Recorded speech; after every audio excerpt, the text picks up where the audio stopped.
Listo. Muy buenos días.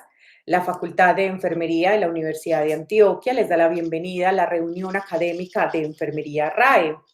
La Facultad de Enfermería ofrece diferentes actividades de enseñanza, aprendizaje, diferentes áreas de la salud, en los programas, cursos, seminarios, diplomados, congresos y conferencias gratuitas, como son la de hoy, la reunión académica de Enfermería RAE, que pone a disposición de los profesionales para contribuir a su desarrollo académico y profesional.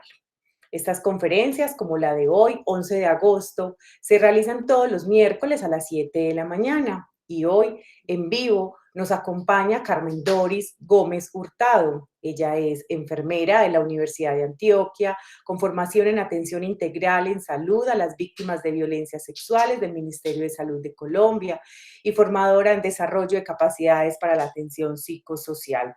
Ella tendrá el tema en una conferencia muy interesante y que todos la hemos estado esperando.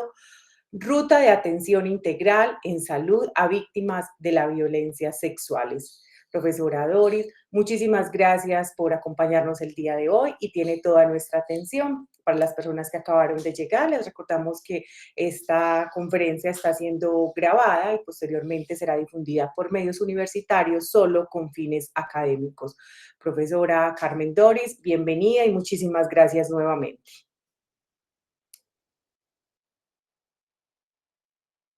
Tienes el micrófono apagado. Listo, ¿me escuchan ahí? Perfecto, profe, gracias. Bueno, buenos días para todas y para todos. En primer lugar, gracias pues a Roosevelt y a mi compañera Yurani y a ustedes por tenerme en cuenta en este momento tan importante y sobre todo porque la ruta de atención integral a víctimas de violencias sexuales, uno podría pensar que es una ruta que es de conocimiento de muchas personas y realmente tiene muchos detalles que a veces es un poquito complicado manejar, como la intersectorialidad, donde vamos a hacer un poquito de énfasis hoy de cómo se activan las otras rutas que tienen que ver con la ruta de atención integral para poder que las víctimas tengan derecho a la justicia, a la reparación y a la protección. Muchas gracias. Voy a pasar entonces a compartir la pantalla. Para comenzar, quiero que Roosevelt nos comparta un videito que yo le pasé, que es como para abrir pues como esta conversación. Muy bien, Carmen, ya voy a proceder a compartirlo. Muchas gracias. Voy a apagar entonces la cámara. Gracias.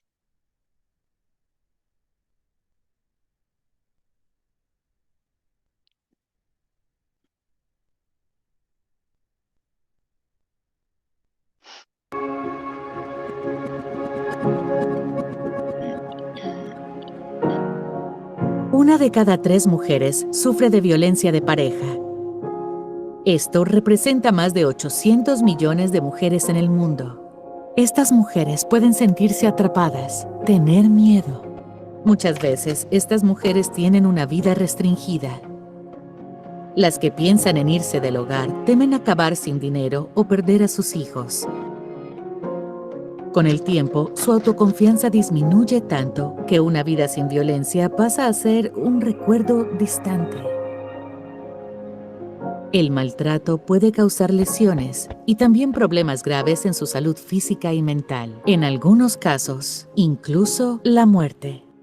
Muchas mujeres contraen infecciones de transmisión sexual o tienen embarazos no deseados. Cuando están embarazadas, tienen mayor riesgo de sufrir un aborto espontáneo o de tener un bebé prematuro o con bajo peso al nacer. Pueden sufrir depresión, ansiedad, desarrollar otros problemas de salud mental o caer en adicción a drogas y alcohol. Puede ser difícil para ellas saber en quién confiar o a dónde acudir. Pero hay un lugar al que ellas pueden acudir. Una consulta médica es una de las pocas oportunidades que estas mujeres tienen de salir solas. Es importante que los profesionales de la salud aprovechen esta valiosa oportunidad. Cuando profesionales de salud escuchan con compasión, es más probable que las mujeres compartan su historia. Cuando hacen las preguntas adecuadas, pueden descubrir lo que realmente les sucede y oponerse a las creencias culturales que dicen que está bien que el hombre golpee a su mujer. Pueden asegurar a las mujeres que no es su culpa y buscar con ellas formas para que corran menos peligro. Y cuando sea necesario, conectarlas con otros servicios, como albergue, apoyo psicológico, servicios legales y oportunidades financieras. Más mujeres pueden encontrar el camino hacia una vida sin violencia cuando se hacen cambios en el sistema de salud y en otros sistemas. Cambios como consultorios que aseguren la privacidad, capacitación para que los profesionales de la salud respondan mejor a las necesidades de las mujeres y llamen la atención sobre las consecuencias nocivas de la violencia para mujeres y niños y sobre cómo prevenirlas. Estos cambios ayudan a promover una cultura donde la violencia es inadmisible y donde las mujeres no tienen que quedarse calladas. Imagínense si hacemos posible esto para todas y cada una de estas 800 millones.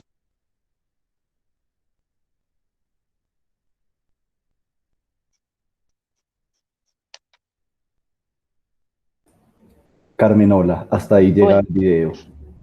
bueno, listo, no, no hay problema. Lo que sigue en el video básicamente es indicar que existen pues también unas rutas, como ya lo dijo, pues unas rutas de protección, una ruta de justicia y que es responsabilidad pues como el personal de salud activar esas rutas, que hoy les voy a hablar un poquito de esa ruta. Listo. Entonces paso a compartir entonces pantalla para iniciar con la presentación.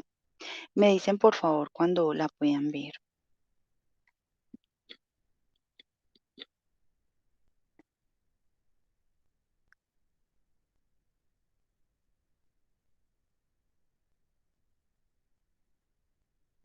Me dicen, ay, yo estaba hablando con el micrófono apagado.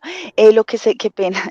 Me dicen por favor cuando puedan ver la pantalla. Ahí la estamos viendo, Carmen, la estamos viendo Listo. perfectamente. Les estaba diciendo que lo que sigue del video es básicamente el tema de cómo se activan las rutas de justicia y protección, aunque ya había dicho parte de eso, que hay albergues. Entonces yo les voy a hablar un poquito más de eso. Listo. Yo creo que ya pues tomaron lo más importante, que es que una de cada tres mujeres es víctima de violencia y algunas de ellas es violencia sexual, no solo es violencia intrafamiliar, sino violencia sexual. Entonces, eso era pues como lo que seguía. Entonces, vamos a iniciar. Ya pues habíamos hablado, mi nombre es Carmen Dori Gómez Hurtado, enfermera, egresada de la Universidad de Antioquia. Vengo trabajando con el tema de violencia sexual hace más o menos unos 3, 4 añitos. Estoy pues como ahorita muy enfocada específicamente a la formación en la ruta de atención integral en salud a las víctimas de violencias sexuales, que es una formación que, o sea, la lidera en la parte temática y científica el ministerio, pero en la plataforma pedagógica el SENA. Entonces es por eso que el ministerio nos solicita que le formemos el personal de salud que por habilitación requiere esta formación. Vamos a hablar entonces de la resolución 459 de 2012. Yo quiero presentarme en este encuentro como Asociación Nacional de Enfermeras de Colombia, pues, de organización de la que soy miembro, pues más bien pasivo, porque es mucho el trabajo que hay que hacer en estas organizaciones gremiales, pero son organizaciones que hay que rescatar y hay que apoyar y hay que estar con el gremio. En esta pandemia se ha fortalecido mucho la organización porque realmente ha habido muchas pérdidas de profesionales, familiares de las mismas socias, entonces nos hemos unido un poquito más por el asunto de la pandemia y la virtualidad también en parte nos ha unido un poquito más. También como SENA, porque soy instructora SENA y porque el SENA pues realmente es la persona que me ha enviado a formación al ministerio y me tiene pues como liderando o acompañando esta formación virtual. Vamos entonces, ya vemos el video. Vamos entonces a hablar un poquitico de la normatividad nacional e internacional sobre las violencias de género para garantizar el derecho a una vida libre de violencias. Hay una un marco normativo internacional que tiene que ver con la Convención sobre la Eliminación de todas las formas de discriminación contra la mujer que fue en 1979, la Declaración de las Naciones Unidas sobre la Eliminación de las Violencias contra la Mujer, que fue en 1993, luego en 1994 en Belén do Pará, la Convención Interamericana para Prevenir, Sancionar y Erradicar la Violencia contra la Mujer, también la Convención sobre los Derechos de la Niñez, que es de 1989, el Protocolo Facultativo sobre la Venta de Niños, Niñas, la Explotación Sexual y la Utilización de Niños, Niñas en la pornografía del año 2000. Saben que el mes pasado fue toda la, pues como la conmemoración pues de la o el mes para la prevención de la explotación sexual comercial de niños, niñas y adolescentes. Hay muchos organismos hoy que están trabajando en este tema. También el protocolo para prevenir, reprimir y sancionar la trata de personas, especialmente mujeres y niños, que complementa la Convención de las Naciones Unidas contra la Delincuencia Organizada Transnacional y la resolución 1325 del Consejo de Seguridad de la ONU del año 2000. A nivel nacional tenemos también una normativa que es muy importante tenerla en cuenta, tanto para la protección como para la restitución de los derechos de las víctimas, que es la Ley 1147 de 2007, que expide normas para la prevención de la violencia sexual y atención integral de niños, niñas y adolescentes abusados sexualmente. La Ley 1257 es muy importante en la ruta de atención a víctimas de violencias sexuales en el tema puntual de la restitución de los derechos. Dicta normas de sensibilización, prevención y sanción de formas de violencia y discriminación contra las mujeres. La ley 985 de 2005, que adopta las medidas contra la trata de personas y normas para la atención y protección de las víctimas. La protección de las víctimas es muy importante. Está el Instituto Colombiano de Bienestar Familiar, pero también hay otros organismos y hogares de acogida que están encargados de la protección de estas víctimas. La Ley 1542 de 2012, que elimina el carácter de querellable y desistible los delitos de violencia intrafamiliar e inasistencia alimentaria. Algunas personas que eran victimarios decían que si los denunciaban, entonces le quitaban el apoyo a la familia, y la asistencia alimentaria. Esto ya está prohibido por esta ley. Entonces, pues más fácil se va el victimario de la vivienda a que le permitan que le quite los beneficios o la alimentación a sus hijos y a sus hijas y a su esposa. La ley 1639 de 2013, que fortalece las medidas de prevención, protección y atención integral a las víctimas de crímenes de ácido, con ácido, álcalis o sustancias similares, que es la ley que le llaman la ley de Natalia Ponce, la ley 1719, que tipifica los nuevos delitos de violencia sexual en el marco del conflicto armado. En el conflicto armado hay muchas violencias de género y muchas violencias sexuales. En la ley 1761, que recuerdan que fue la ley de feminicidio, que también le llaman la ley Rosa Elvira Celi. Quise sacar como esta estadística del CIVIGE para que pues sepamos que si bien hay muchos sistemas que nos dicen cómo estamos en violencia sexual, el CIVIGE es importante porque es un sistema del ministerio y es un sistema donde nos dice cómo están todas las violencias de género, ¿cierto? Incluidas las violencias sexuales.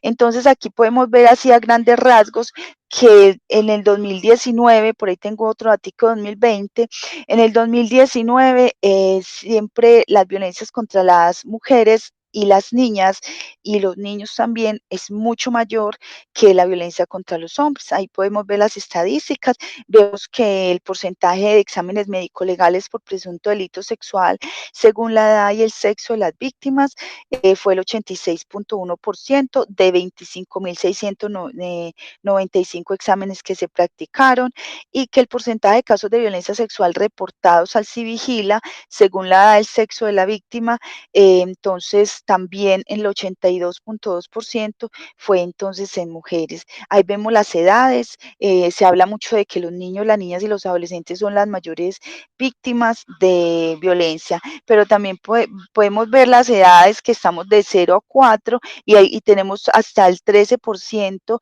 tenemos de 15 a 19 años, pero si tú sumamos todo eso, vemos que esto da más del 50% las víctimas mujeres que llegan, que son menores de 20 años.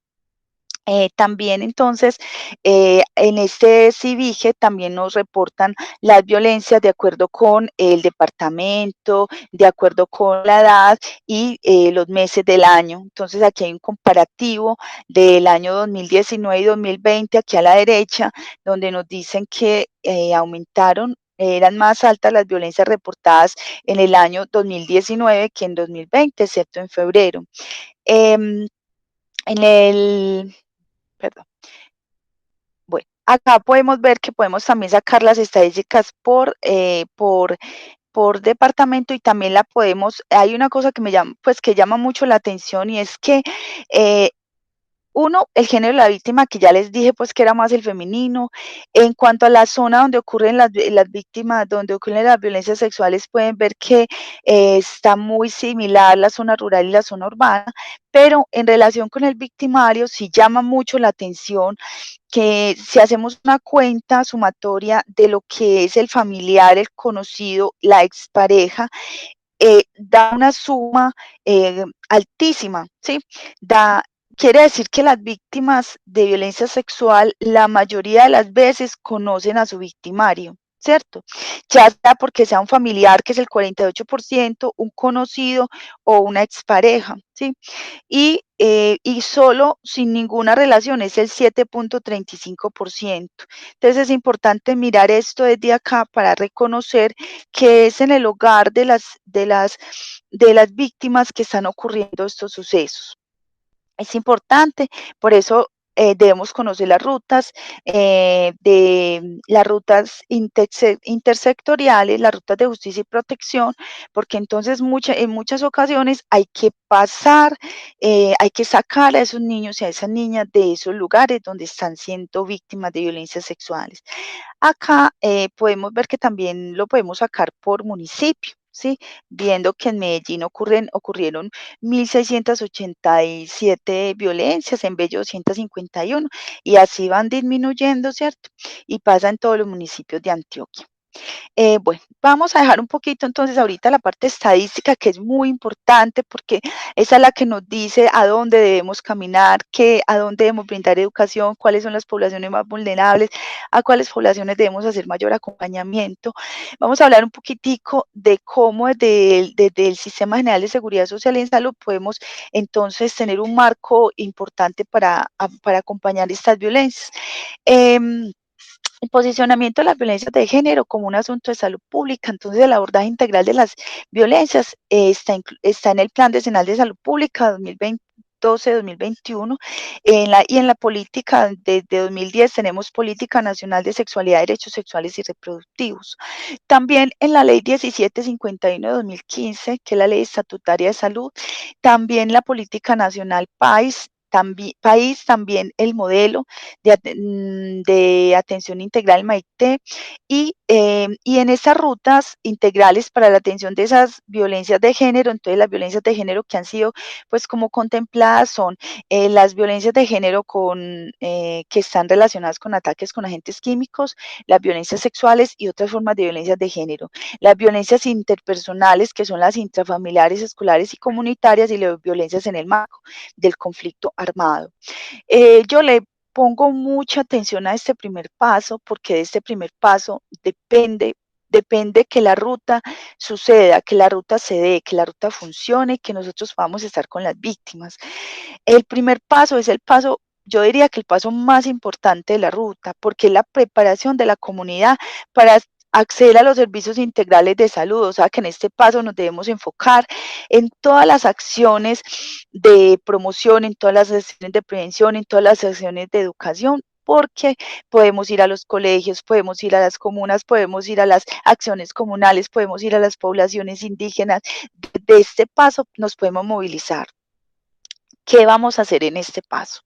Le vamos a contar a la gente, le vamos a contar a la comunidad que que las violencias sexuales en Colombia son una urgencia, que las violencias sexuales en Colombia, cuando las personas ingresan al servicio de urgencias, son clasificadas por triaje en el triaje 1 o en el triaje 2, ¿sí? ¿Cuándo están clasificadas en triaje 1? Cuando tienen ideación suicida, cuando tienen signos de autoagresión o heteroagresión, o también cuando están complicadas cuando el daño fue tal que pone en riesgo la vida de la víctima. Esta ruta es gratis. Es importante que cuando las víctimas ingresen a los servicios de urgencias cuenten que fueron víctimas de violencias sexuales, porque esto hace que ingresen inmediatamente de manera gratuita a la ruta, para que no le cobren un solo peso, porque a veces de pronto no dicen, sino que dicen que se cayeron, que se aporrearon, otras situaciones, entonces los médicos y las médicas se enfocan en otras situaciones y no activan la ruta. Es un derecho, ¿cierto? Recibir la atención gratuita es un derecho de las víctimas. Recordarle a las víctimas que van a contar con toda la confidencialidad, como siempre han contado en los servicios de salud. Su vida, sus cosas son confidenciales. Hay que extremar la confidencialidad en las zonas donde hay conflicto armado. Esto es muy importante. ¿Por qué? Porque en las zonas donde hay conflicto armado ponemos en riesgo no solamente la vida de la víctima, sino la vida de las personas que están atendiendo a las víctimas. Inclusive en esta confidencialidad, el consentimiento informado, que siempre lo debemos firmar, en las zonas de conflicto armado es una excepción que no se firme el consentimiento informado por la seguridad de las víctimas y del personal de salud. Es una oferta institucional que se debe ofrecer las 24 horas del día, los 7 días de la semana. Los beneficios de la atención. Hay que explicarle a las personas y las comunidades que si consultan en las primeras 72 horas, luego de que ocurre el evento, van a tener la oportunidad de recibir tratamiento. Nosotros le llamamos profilaxis posexposición.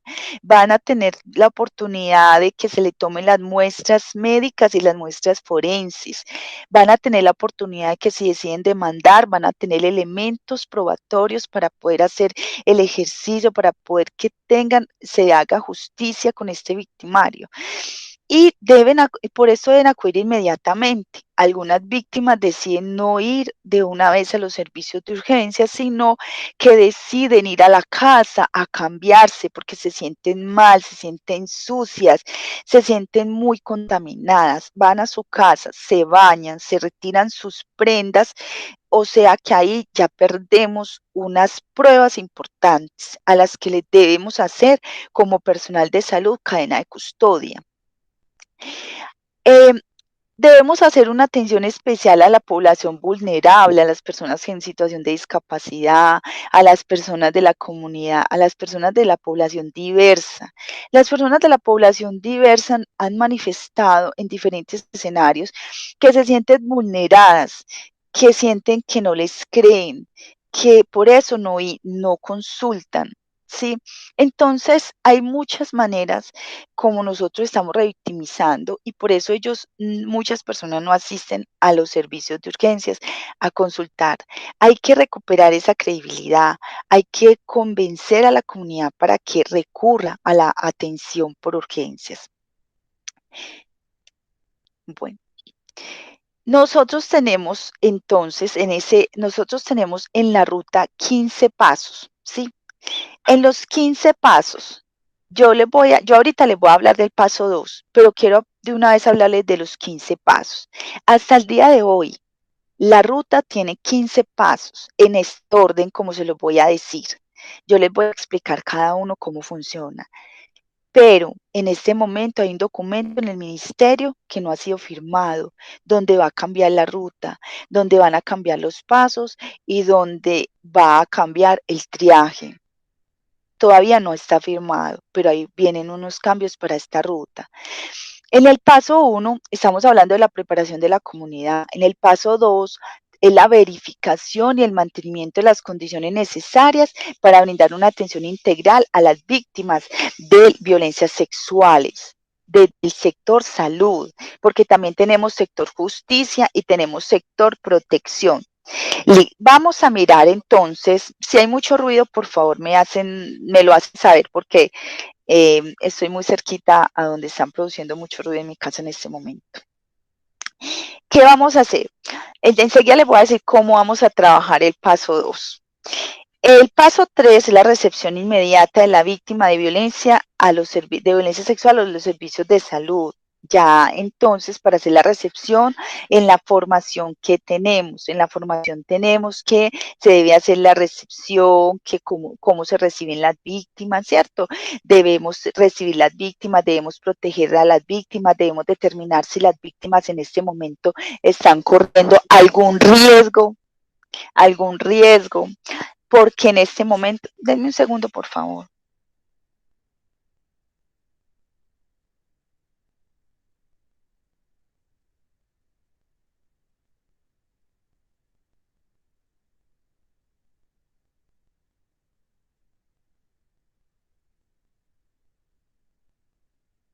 Bueno, qué pena, me disculpan porque es que hay unas personas trabajando acá en la casa y entonces les estaba pidiendo que por favor hablaran más pasito. Bueno, en el paso 3, que es esa recepción, entonces nos dice qué asuntos debemos tener en cuenta. Por ejemplo, en la recepción de las víctimas debemos identificar si la persona con la que viene la víctima puede ser el posible victimario. Si es el posible victimario, entonces tenemos que entrar en un protocolo diferente, y es solicitar que que esta víctima sea acompañada por otra persona para poder recibir la atención, para poder hacerle la anamnesis, para poderle hacerle los exámenes, pero que el victimario no esté presente. Entonces debemos hacer una solicitud para que esta persona tenga ese acompañamiento diferente. Si estoy hablando de personas menores de edad. Las personas menores de edad, entonces debemos activar las rutas de justicia y protección. Desde que se recibe la víctima, debemos estar atentos y atentas si esta víctima está corriendo riesgo. El riesgo es que si viene a consultar por una situación de violencia sexual y usted retira al victimario de la víctima, entonces este victimario puede decidir llevarse a la víctima. Esta víctima puede nunca más volver.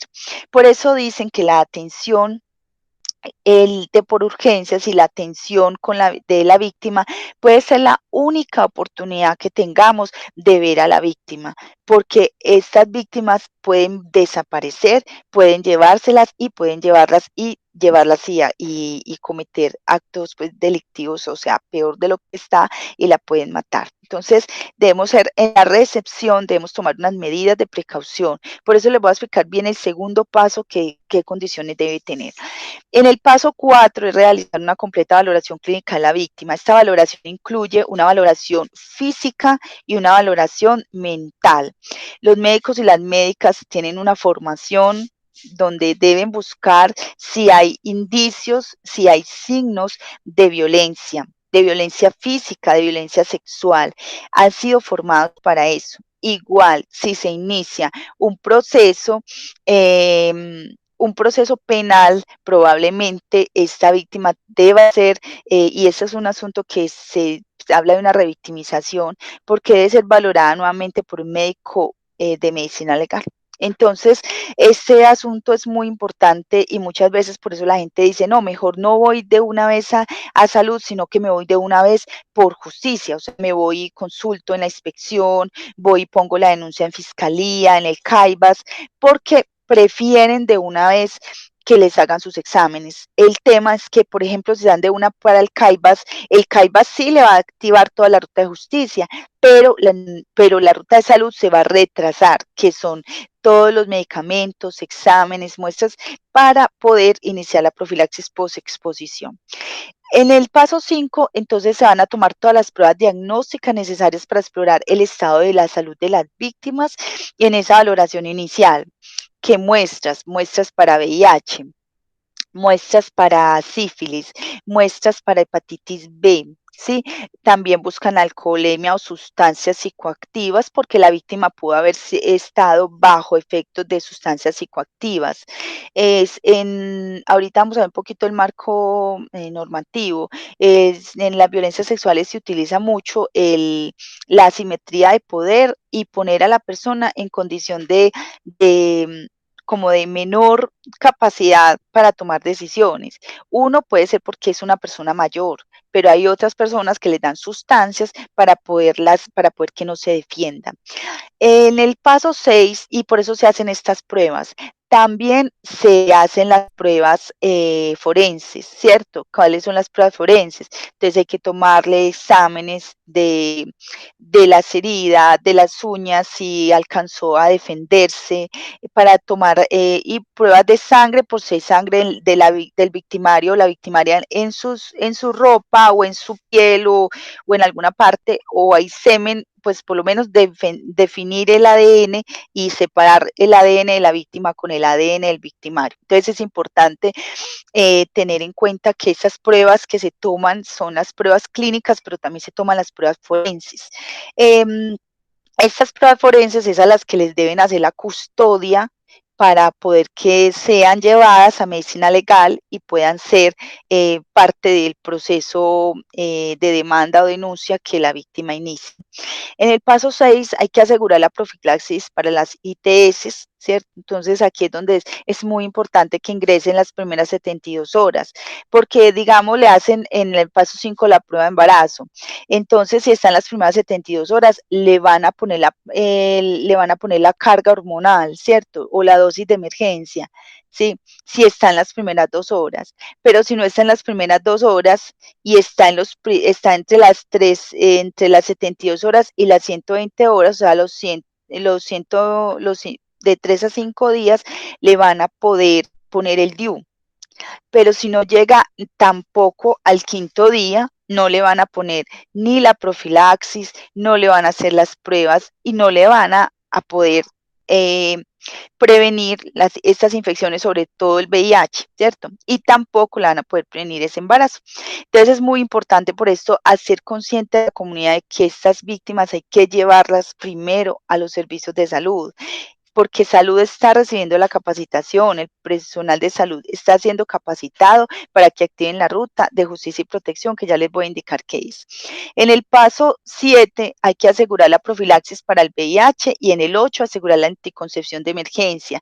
En caso tal de que ya llegue la persona con el embarazo, se aplica entonces la sentencia C355, que tiene 3 causales, donde una de ellas es la causal de interrupción voluntaria del embarazo porque hubo un acceso carnal violento, ¿sí? Porque se utiliza también en los casos de violencia sexual. Es una de las causales por eso está incluido en el paso 8. Ahí hay muchos temas de los que hay que hablar, que la objeción de conciencia, etcétera. Por eso las instituciones deben tener sistema de referencia y contrarreferencia, porque si en la institución no practican y ve interrupción voluntaria del embarazo, entonces deben buscar un sitio donde sí lo practiquen, garantizarle la atención a la víctima y luego volver a recibir a la víctima para continuar la ruta. En el paso 9 hay que hacer la intervención terapéutica inicial. Se pide que inicialmente la víctima reciba una atención terapéutica por una persona que no tenga, no tenga especialización en salud mental, sino que se le practican unos primeros auxilios psicológicos. Pero eso no quiere decir que no se lleve a que reciba la atención especializada en salud mental. Hay que garantizar la atención especializada en salud mental, así implique remitirla, así implique. Ley 1257 dice que si las víctimas necesitan ser remitidas, trasladadas, deben ser trasladadas con sus hijos, con sus hijas, y deben garantizarle la alimentación, deben garantizarle la estadía, deben garantizarle para poder recibir la atención que requiera.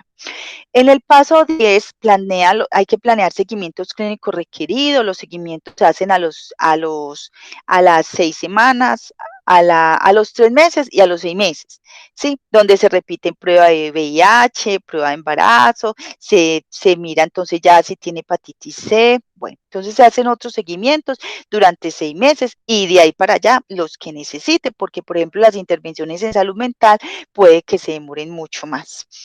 En el paso 11 hay que derivar hacia otros profesionales de la salud requeridos para asegurar la atención integral de las víctimas.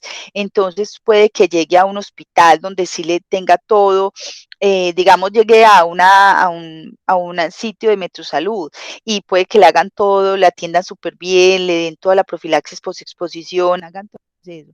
Pero resulta, eh, resulta, eh, resulta que cuando están pues en esta intervención necesita un ginecólogo, necesita un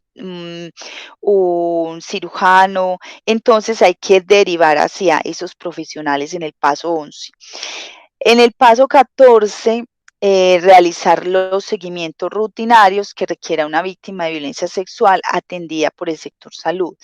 Y digo, en el paso 14, en el paso 12, que pena, voy al paso 12. El paso 12 es muy importante porque el paso 12 es activar toda la gestión intersectorial. Entonces, ya hay que ir a justicia y hay que ir a protección. Ya enseguida les voy a explicar por qué es tan importante este paso, porque muchas víctimas no deberían volver a salir del hospital con sus victimarios. Entonces hay que activar justicia y protección. Entonces ya les voy a decir cómo hacemos con estos pasos. En el paso 13 hay que efectuar los procedimientos de vigilancia en salud pública. En el 14 hay que hacer los seguimientos de rutina y en el 15 hacer un cierre del caso.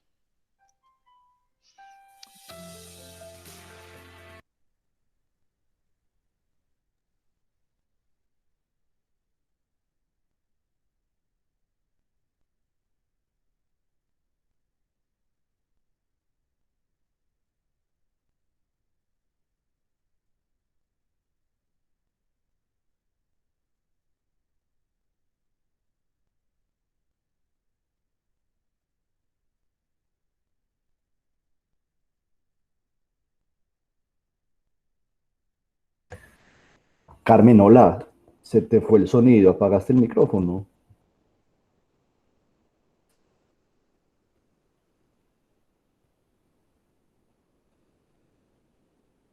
Qué pena, se me cayó la llamada, ¿me escuchan?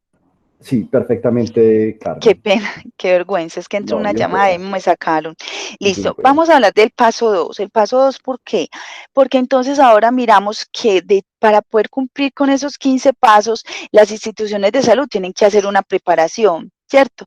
Entonces hay que hacer en el paso 2, hay que hacer verificación y mantenimiento de las condiciones necesarias para brindar una atención integral a las víctimas desde el sector salud.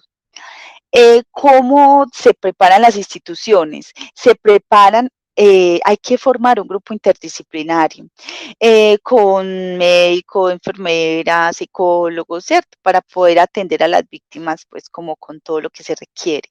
Hay que definir de ese grupo interdisciplinario quién va a activar las rutas de justicia y la ruta de protección.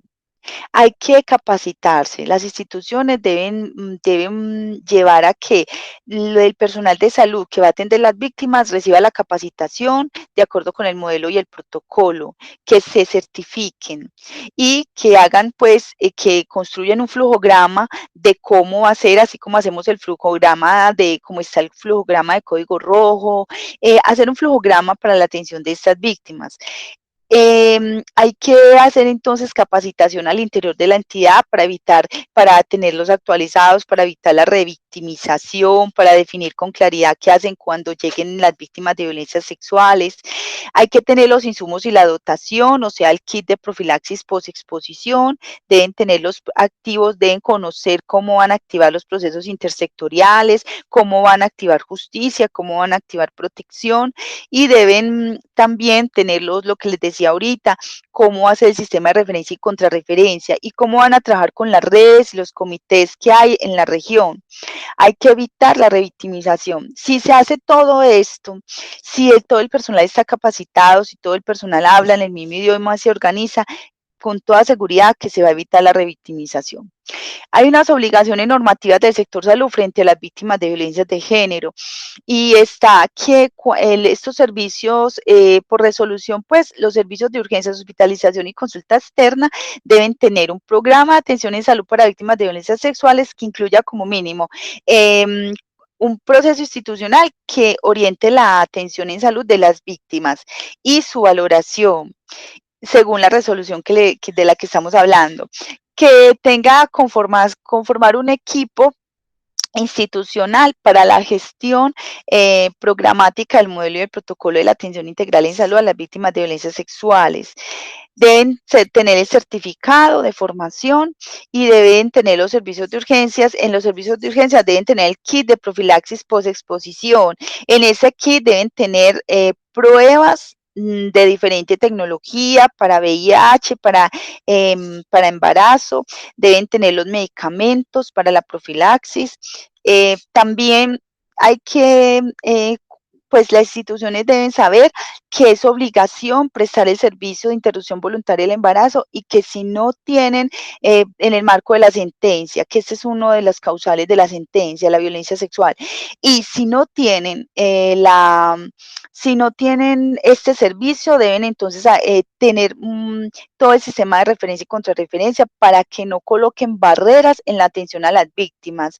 No pueden generar obstáculos, porque esto les va a implicar unas demandas.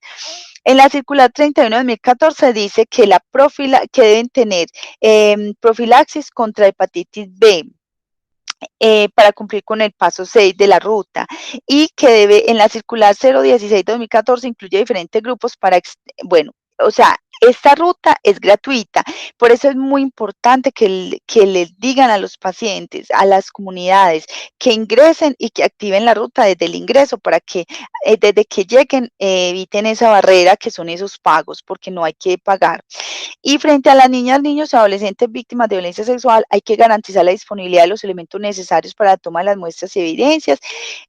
Hay que hacer embalaje desde la institución, hay que hacer rotulado y hay que hacer cadena de custodia de estas muestras. Hay que garantizar la atención, dar aviso a la policía judicial, o sea, activar justicia y no cobrar copagos. Cuando se incumple con esto, entonces las instituciones de salud van a recibir multas.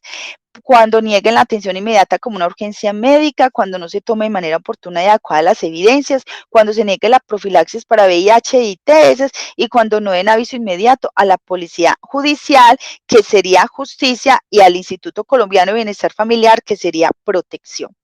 Entonces, ahí hablando de justicia y de protección, quiero contarles que en el año 2020 aparece el decreto 1710, donde pide que se adopten mecanismos para articular el abordaje integral de las violencias por razones de sexo y de género. Entonces hay que conocer cómo se activan los sectores de justicia y de protección. ¿Dónde se activa la ruta de atención integral a víctimas de violencias sexuales? Puede activarse en salud, puede activarse en protección o en justicia. En salud, cuando llegó al hospital, al servicio de urgencias, e inmediatamente le dijeron qué debía de hacer, cómo, o sea, la recibieron, hicieron los 15 pasos que les acabo de contar. Pero puede que haya ido de una vez a comisaría de familia, a la inspección de policía, porque la inspección de policía también actúa como protección cuando no existe otra instancia de justicia, perdón. Entonces, puede que llegue allí. Entonces, lo que ellos tienen que hacer ahí es enviarla a esa persona, hacer la parte de restablecimiento de derechos y medidas de protección, pero inmediatamente llevarla a salud. Si no llega ahí, sino que llega por justicia, o sea, que llega a Caibas, por ejemplo.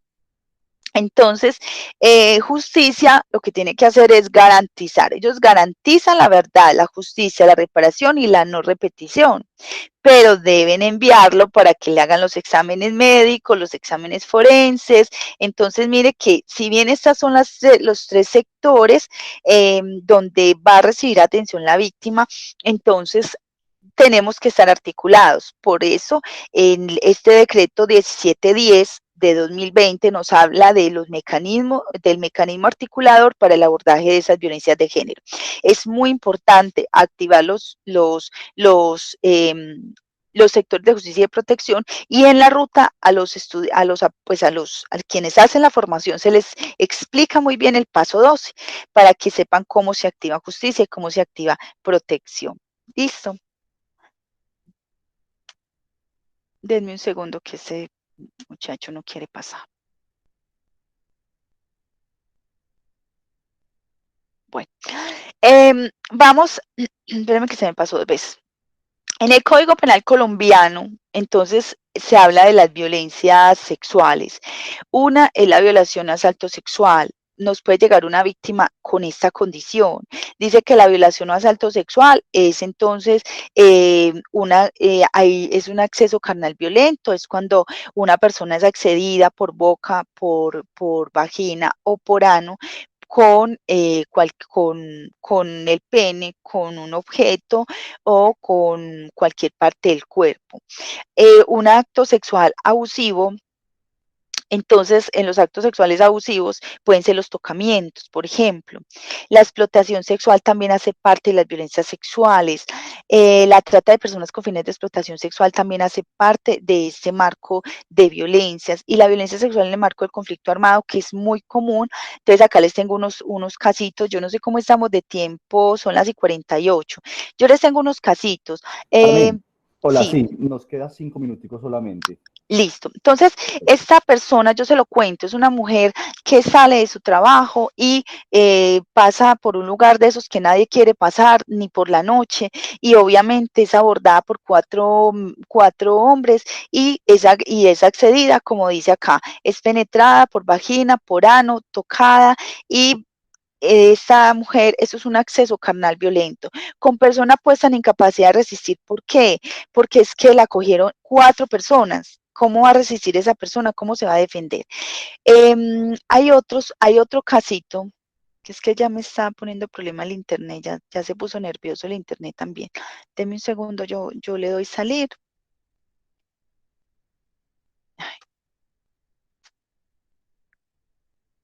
Bueno, el otro caso, por ejemplo, en el caso del conflicto armado, mire este caso tan duro, una madre que le sacan a sus 2 hijas de la casa. Estamos en el marco del conflicto armado.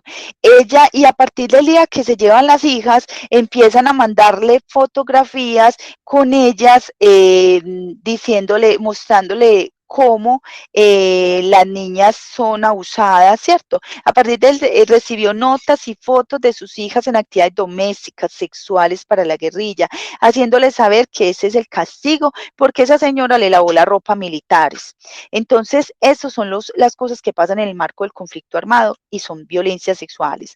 Bueno, yo quiero, para terminar, dejarles algo, el que es en lo que vengo trabajando, en las estrategias. Yo les decía, para mí el primer paso es el más importante, porque si usted le explica a la comunidad cómo acceder, le explica sus derechos, le explica que la ruta es gratuita y todo lo que necesite para que tenga acceso a los servicios, estas son estrategias para enseñarle a los niños, a las niñas y a los adolescentes y a las mujeres cuándo sospechar que lo que está pasando no es normal. Este video está en la página del ministerio. En la página del ministerio son varios casitos y ahí muestran pues cuál es el abordaje. Este es muy lindo, que dice que hay secretos, que es de canticuenticos. Es muy lindo para los bebés pequeñitos que les dicen que guarden esos secretos, el secreto de que le tocaron sus genitales, el secreto de que le dijeron que le tocaran los genitales al otro. Entonces es como empezar a conversar con ellos en un idioma mucho más sencillo y amoroso. El libro de Tere es una estrategia que inclusive está en la página de medicina legal. Y ellos, como el libro de Tere dice que tiene senos, que tiene vagina, entonces sacaron el libro de Sebas, porque el Sebas tiene que decir que él tiene pene, que tiene, ¿cierto? Entonces, por eso sacaron esos dos, son muy parecidos. A la niña le ponen el libro de Tere y al niño le ponen el libro de Sebas. Hay un cuento que se llama el cuento de Kiko y la mano, donde dice qué se puede tocar y qué no se puede tocar. Estela grita fuerte es otra estrategia que dice la niña para que se defienda cuando sienta que algo raro, algo malo está pasando, esas caricias que nos incomodan. Ojos verdes es un cuento de un niño que se escapa de su casa, encuentra a un profesor del colegio y empieza a jugar con él con cosquillitas, cosquillitas y termina haciendo abuso sexual de este niño. Pica es otra estrategia que es un cuento para decir no cuando pues para prevenir abuso sexual en niños, niñas, adolescentes. Un video de la UNICEF para prevenir el abuso sexual contra niños, niños, adolescentes es también este que son dos niños que son unos superhéroes. Me parece muy importante. Mire, esta es una estrategia del Instituto Nacional de Medicina Legal. El niño entra ahí, explora todos sus derechos, explora todas esas cositas o botoncitos que hay arriba y ahí ellos empiezan a entender de una manera diferente. Hay que hacer control parental. Con la pandemia tuvimos ahí aumentó la violencia sexual, pero por internet. Entonces, la pornografía infantil, ¿cierto? Se dispararon. Entonces, ojo con el control parental. Hay que trabajar con el control parental en los dispositivos, en los sistemas operativos, todo lo que los niños y las niñas pueden ver. ¿Listo? La responsabilidad,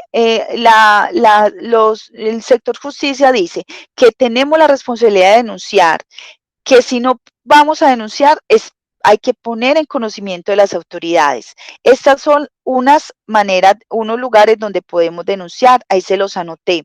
Podemos denunciar en 123 Mujer si estamos en Medellín, en 123 Mujer si estamos en el área metropolitana, en el 155, en Fiscalía, estas son las líneas, estos son los correos, se pueden hacer anónimas, vea, denuncia anónima, @fiscalía, 141 que es la protección de niños, niñas y adolescentes, esta es la línea gratuita del Instituto Colombiano de Bienestar Familiar, esta es el Sistema Nacional de Denuncia Virtual que lo pueden instalar en sus celulares, este es el Código Dorado, este me parece muy importante, el Código Dorado, nosotros somos profesionales de salud, nosotros debemos estar de la mano con la salud mental de todos los seres humanos. En la pandemia aumentaron las depresiones, de suicidios, entonces el Código Dorado es una línea muy efectiva y nos dan apoyo. Y cuando se trata de violencia sexual, si estamos ubicados en el área si estamos ubicados en Medellín, hacen acompañamiento a las víctimas en el lugar donde consultan.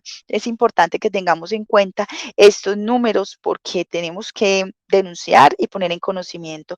No les sabe leer el nivel educativo es muy importante porque es el lugar donde se pueden detectar muchas violencias sexuales y la responsabilidad es de quien detecta, no deben esperar que el rector lo haga, lo debe hacer el que detecta la violencia sexual, ya sea que él denuncie o ya sea que ponga en conocimiento de las autoridades que hay casos de violencia sexual en su espacio.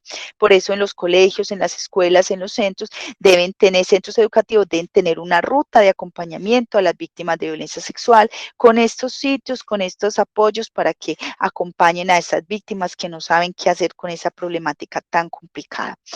Muchas gracias.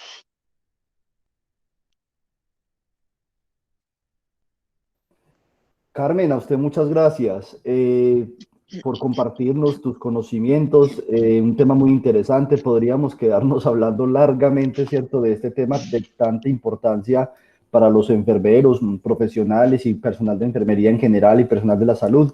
Lastimosamente, el tiempo es inquisidor. No, solamente a los participantes, si alguien tiene alguna pregunta, tenemos un espacio de máximo 5 minuticos. Si tienen alguna pregunta, algún comentario, sea el espacio para hacerlo. Andrés Felipe, bien pueda.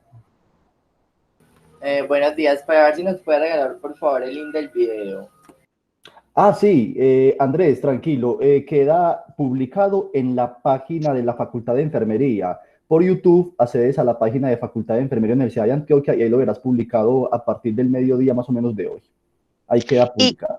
¿Y también vas a publicar esta presentación o no? Sí, exacto. Listo. Yo te la paso ya enseguida. No, es que queda grabada. No, tranquila, queda grabada. Listo. Con la grabación, ahí se va todo el paquete completo. No hay necesidad de mandar presentación aparte. No, así está muy bien. Eso es lo que creo que nos preguntaba Andrés. Es esta grabación, ¿cierto, Andrés? Eso es lo que te entendí. Sí, señor. Ok, listo. ¿Alguien tiene alguna pregunta?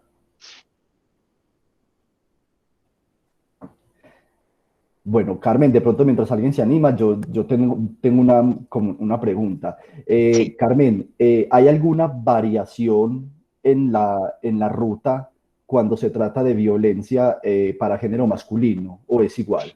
Es igual, es igual. Ujú. Inclusive lo que pasa es que son más dadas a consultar las mujeres que los hombres, son más dadas a consultar las niñas y los niños, porque son llevados por otras personas. Pero en el caso de los hombres, en el caso de la comunidad LGTBIQ+, ellos tienden a no consultar, ni siquiera por ejemplo, las personas trans. eh, no sienten suficiente acompañamiento por el sector salud. Yo se los he preguntado muchas veces porque me preocupa, porque ellos necesitan, es que si son trans, están tomando hormonas, están tomando una cantidad de cosas y ellos dicen inclusive que no van a hacerse los exámenes de rutina porque no sienten suficiente acompañamiento. Y en el caso de las violencias sexuales se sienten altamente vulnerados. Perfecto. Bueno, tenemos espacio para una última pregunta. Antes, Magda Luciera algo nos dice, buenos días, quisiera saber, bueno, las últimas dos preguntas, porque también está Sandra Tirado está en línea, pero entonces para Magda, quisiera saber cuándo la violencia es por medio, cuando la violencia es por medios digitales, si la ruta es igual. Bueno, mire, todas las violencias generan trauma, generan alguna angustia, algún cuadro de depresión. Entonces, la realidad es que sí consulten por salud. Así sea solo para recibir el paso 9 de la ruta, la idea es que consulten. También la idea es que denuncien. A denunciar que es una aplicación, tiene ahí varias, tiene extorsión, tiene todo lo que es ciberacoso, ustedes por ahí pueden denunciar, pero la idea es que todo lo que nos genere esta angustia, esta depresión, que si bien no le tocaron su cuerpo, pero lo publicaron en Facebook, vendieron las fotos, hicieron de todo con esto, es importante que consulte y que denuncie las dos cosas por salud mental, porque luego de esto no creo que la vida siga igual en una persona que fue abusada o que fue explotada sexualmente por internet.